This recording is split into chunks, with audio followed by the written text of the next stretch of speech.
Students, ये जो हमारा लेक्चर चल रहा था क्लास 10th का sectors of Indian economy lecture हम पढ़ रहे थे।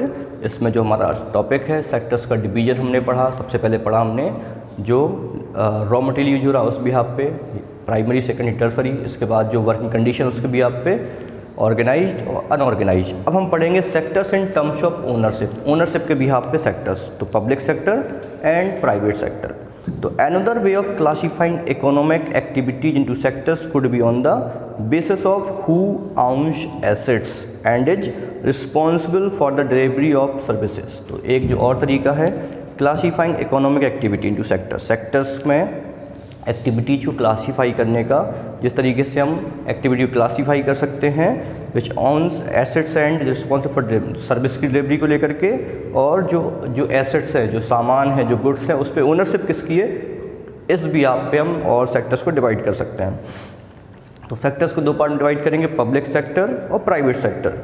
इन द पब्लिक सेक्टर, ठीक है, तो सेक्टर ओनरशिप के बिहाफ पे,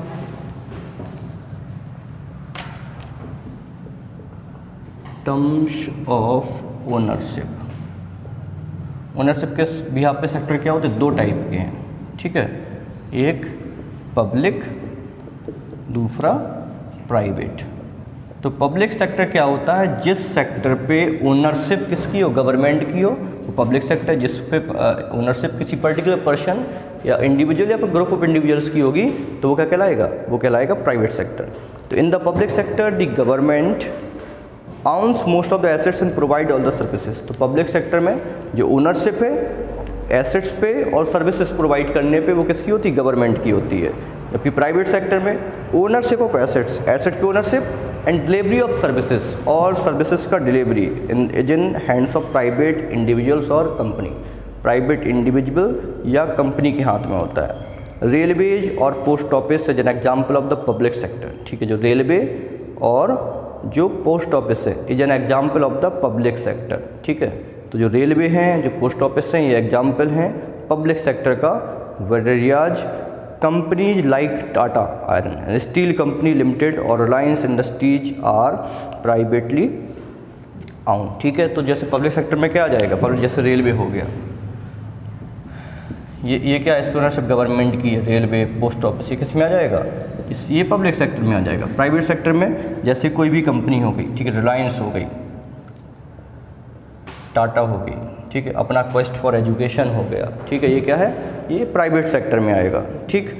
activities in the private sector are guided by the motive to earn profit. जो प्राइवेट सेक्टर में एक्टिविटी होंगी तो जो पर्टिकुलर पर्सन करेगा वो किस पर्पज से करेगा, वो प्रॉफिट के पर्पज से करेगा। To get such service we have to pay money to these individuals and company, और इस टाइप की सर्विसेज प्रोवाइड करने के लिए टू गेट सच सर्विसेज, ठीक है। तो जो प्राइवेट सेक्टर है उसमें हम जो सर्विसेज मिलती हैं, जैसे कि हमने रिलायंस का सिम लिया, जियो का सिम लिया, तो उसके बदले हमें पैसा देना पड़ेगा। अगर हम कोई प्राइवेट कंपनी से कोई चीज़ परचेज करते हैं तो उसके लिए हमें पे करना पड़ेगा। टू गेट सच सर्विसेज, तो यही सर्विसेज के लिए we have to pay money to these individuals, इन इंडिविजुअल्स को हमें मनी पे करना पड़ेगा। The purpose of the public sector is not just to earn profit, जबकि जो पब्लिक सेक्टर है उसका पर्पज केवल प्रॉफिट अर्न करना नहीं होता है। गवर्नमेंट रेज मनी, ठीक है, गवर्नमेंट पैसा खर्च करती है, वो पैसा जो किसके थ्रू आया है, टैक्सेस के थ्रू, एंड अदर वे, और दूसरे तरीके से आया to meet expenses on the service rendered by it. Render मतलब प्रोवाइडेड, तो जो सर्विसेज गवर्नमेंट की द्वारा प्रोवाइड की जाती हैं, गवर्नमेंट उसके लिए पैसा खर्च करता है, वो पैसा जो कि टैक्सेस के थ्रू आया हुआ है।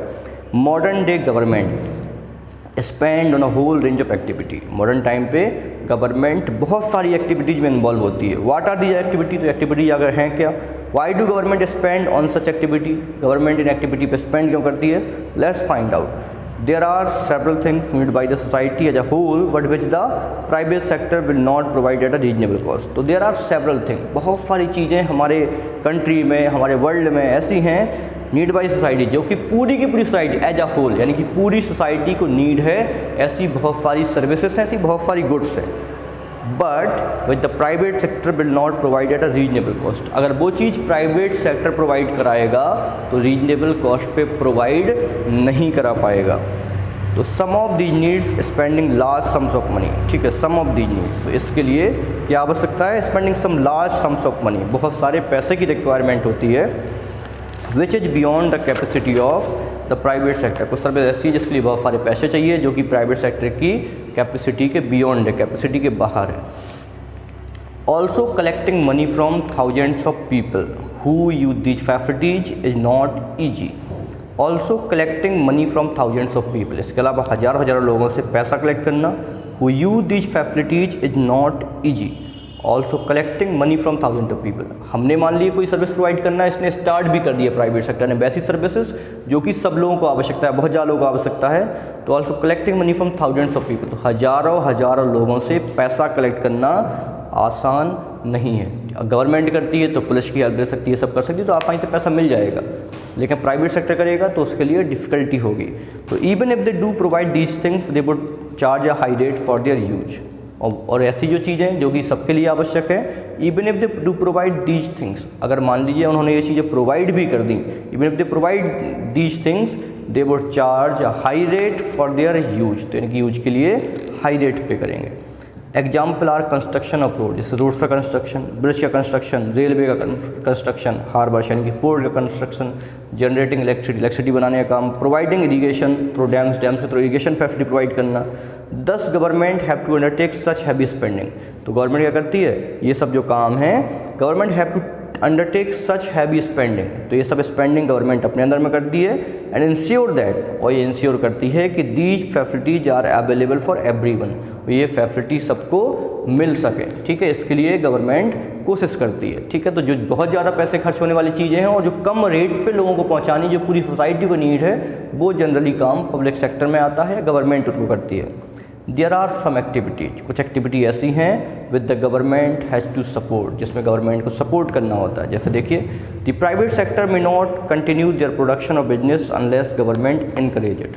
जो प्राइवेट सेक्टर है may not continue their production, वो भी अपना प्रोडक्शन कंटिन्यू नहीं कर पाएगा, और बिजनेस या जो बिजनेस है वो अपने प्रोडक्शन को कंटिन्यू नहीं कर पाएंगे, अपना बिजनेस नहीं कर पाएंगे अनलेस गवर्नमेंट इनकरेज इट, अगर गवर्नमेंट इनको इनकरेज ना करे तो। जैसे एग्जाम्पल के तौर पर देखिए, selling electricity at the cost of generation में push up the cost of production of goods in many industries. अगर होगा क्या, जितने रेट पे गवर्नमेंट इलेक्ट्रिसिटी बनाती है उसी रेट पे गवर्नमेंट इलेक्ट्रिसिटी परचेज करना स्टार्ट कर दे हम लोगों को या प्राइवेट सेक्टर को, इंडस्ट्री को, तो क्या होगा, तो सीधी सी बात है, जब पैसा ज़्यादा देना पड़ेगा तो गुड्स का मतलब हमारा जो प्रोडक्शन कॉस्ट है वो ज़्यादा आएगा, प्रोडक्शन कॉस्ट ज़्यादा आएगा तो मार्केट में कॉम्पीट नहीं कर पाएंगे, हमारे लिए दिक्कत आएगी। तो ये बोला मैनी यूनिट्स, बहुत सारी unit, specially small units, specially छोटी छोटी कंपनियां हैं, might have to shut down, वो बंद हो जाएंगी, क्योंकि उतना जो प्रोडक्शन में कॉस्ट आ रहा है उससे की वजह से वो और कंपनियों के साथ कॉम्पिटिशन ही नहीं कर पाएंगी, बड़ी बड़ी कंपनियों के साथ, और शट डाउन हो जाएंगे। Government here steps in by providing, तो गवर्नमेंट से यहाँ क्या करती है, here steps in by producing and supplying electricity at rates, तो गवर्नमेंट यहाँ पे स्टेप उठाती है in by producing and supplying electricity at rates, तो इलेक्ट्रिसिटी को उस रेट पे प्रोड्यूस सप्लाई कराती है which these industries can afford, जिनको इंडस्ट्री अफोर्ड कर सके। Government has to bear part of the cost, बाकी पार्ट जो एक्स्ट्रा, जैसे कि एक इलेक्ट्रिसिटी एक यूनिट 10 रुपये की बन रही है, वो हमें 6 रुपये पर यूनिट प्रोवाइड किया जा रहा है, तो ये जो 4 रुपये है जो ये कौन बियर कर रहा है, गवर्नमेंट बियर करे, इस वजह से, जिससे कि हमें दिक्कत ना आने पाए, हमारे काम सही से चलते रहें। तो उन्होंने ये काम क्या किया, ये प्रॉफिट पर्पज़ से नहीं किया है, ठीक है। Similarly government India, same government India by wheat and rice from farmers at a fair price, ठीक। तो ये क्या होता है, minimum support price, class 9th में आप लोगों ने पढ़ा कि गवर्नमेंट हर एक क्रॉप का मिनिमम सपोर्ट प्राइस डिसाइड कर देती है कि आप क्रॉप प्रोड्यूस करिए, हम इतने रुपए में उसको कम से कम खरीदेंगे ही खरीदेंगे, ठीक है। तो क्या होता है, government India by wheat and rice, तो व्हीट और राइस को फार्मर से फेयर प्राइस पे खरीदती है। दिस स्टोर इन इट्स गोदाम, इसका अपने गोदाम में स्टोर करती है, and sells at a lower price to consumer through ration shop. मान लीजिएगा कि अभी जैसे आप देख रहे हो 2000 रुपये पर केजी व्हीट का मतलब लगभग खरीद डिसाइड हुआ है, तो 2000 रुपये पर केजी, सॉरी 2000 रुपये पर क्विंटल, यानी कि 20 रुपये पर केजी के हिसाब से क्या किया उन्होंने फार्मर्स से लिया, और राशन शॉप पे कितने रुपए का पहुंचाया, 3 रुपये पर केजी में, कि लोगों को, फार्मर्स को जो उन्होंने जो मेहनत की है वो उनका रेट उनको वाजिब मिल जाए, ठीक है, वो सर्वाइव भी कर सकें, और जिनको नीड है, ठीक है ना, कम पैसे में उनको कम पैसे ही मिल जाते। ये जो 17 रुपीज़ बीच का लॉस आया वो किसने बियर किया? वो बियर किया गवर्नमेंट ने। अगर ये 20 रुपये का ये परचेज नहीं करते, ठीक है, तो फार्मर क्या करता? फार्मर सर्वाइव नहीं कर पाता, ठीक है।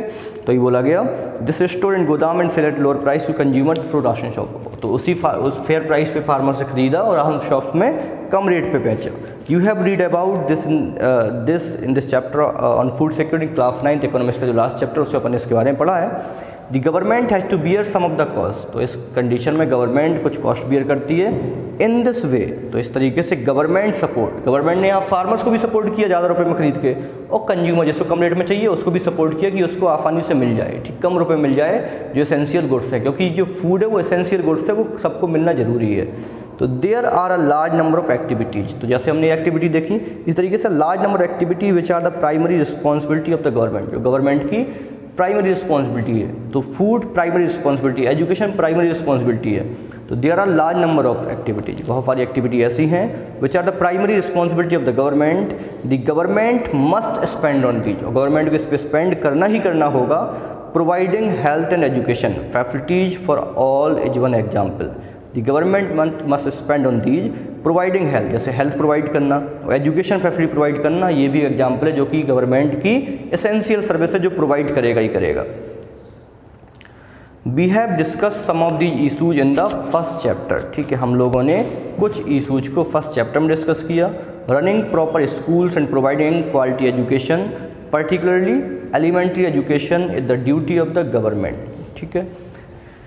तो running proper school and providing quality education, particularly elementary, basically elementary education is the duty of the government, ये गवर्नमेंट का ड्यूटी है। India's size of illiterate population is one of the largest in the world. India size, जैसे India का size जो है illiterate population का वो बहुत ज़्यादा है, तो ये गवर्नमेंट का रिस्पॉन्सिबिलिटी है कि सब लोग पढ़ पाएँ और उनको कम से कम पैसा खर्च करना पड़े, ठीक है। तो गवर्नमेंट का रिस्पॉन्सिबिलिटी जिस पे गवर्नमेंट स्पेंड कर रहा है।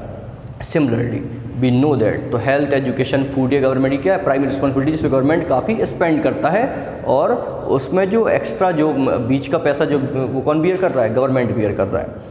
Similarly we know that nearly half of India children, ठीक है, इंडिया के जो आधे बच्चे हैं आर मालनरिश्ड, यानी कुपोषण के शिकार, यानी कि उनको प्रॉपर न्यूट्रिएंट्स नहीं मिल पा रहे हैं। And a quarter of them, 1/4 क्या है? आर क्रिटिकली इल, बहुत गंभीर तरीके से बीमार हैं। We have read about infant mortality rate. Infant mortality rate क्या कहलाता है? 1000 बच्चों में जिन बच्चों का डेथ 1 साल से कम एज में हो जाता है वो कहलाएगा इन्फेंट मोर्टेलिटी रेट। अगर 40 बच्चों का डेथ हो गया तो 1000 में, तो इन्फेंट मोर्टेलिटी रेट क्या हो गया? 40 हो गया। जैसे कि इसमें लिखा है कि infant, we have read about infant mortality rates, the infant mortality rates of Orissa. Orissa में जो इन्फेंट मोर्टेलिटी रेट है वो कितना है? उड़ीसा में 40 इन्फेंट मोर्टेलिटी रेट है, ठीक है। इसके अलावा मध्य प्रदेश में 51 है। Is higher than some of the poorest region of the world, world के पुअरेस्ट रीजन्स के बराबर यहाँ पे इन्फेंट मोर्टेलिटी रेट है।